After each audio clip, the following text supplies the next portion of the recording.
বৈষ্ণব ধর্ম বঙ্গদেশে প্রবর্তন করেছিলেন চৈতন্যদেব। মহাপ্রভুর নির্দেশিত পথই বৈষ্ণবদের মত ও পথ। মহাপ্রভু বৈষ্ণবদের প্রতি সদা যত্নশীল হতে সকলকে নির্দেশ করে গেছেন।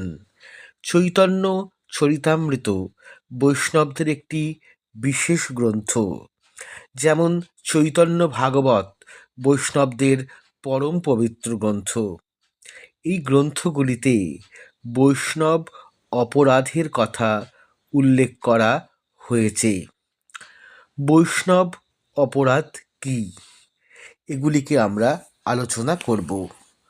বৈষ্ণবকে প্রহার করা অর্থাৎ মারা, বৈষ্ণবকে নিন্দা করা, বৈষ্ণবদের প্রতি বিদ্বিষ্ট হওয়া, বৈষ্ণবদের প্রতি ক্রোধ করা, বৈষ্ণবদের প্রণাম না করা এবং বৈষ্ণবদের দেখে আনন্দে উৎফুল্ল না হওয়া, এগুলি বৈষ্ণব অপরাধ বলে চিহ্নিত।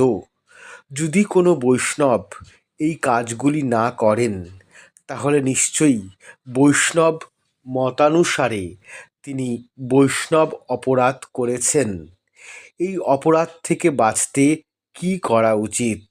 ভগবান মহাপ্রভুর কাছে, ভগবান শ্রীকৃষ্ণের কাছে ক্ষমা প্রার্থনা করা উচিত, ভগবানের নাম সংকীর্তন করা উচিত এবং একই ভুল পুনরায় না করা উচিত। তাহলেই বৈষ্ণব অপরাধ খণ্ডন হবে।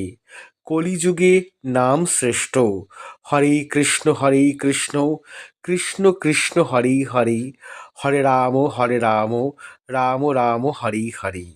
এই মহানাম মন্ত্রে সমস্ত বৈষ্ণব অপরাধ খণ্ডন হয়ে যায় বলে বৈষ্ণবদের ধারণা রয়েছে।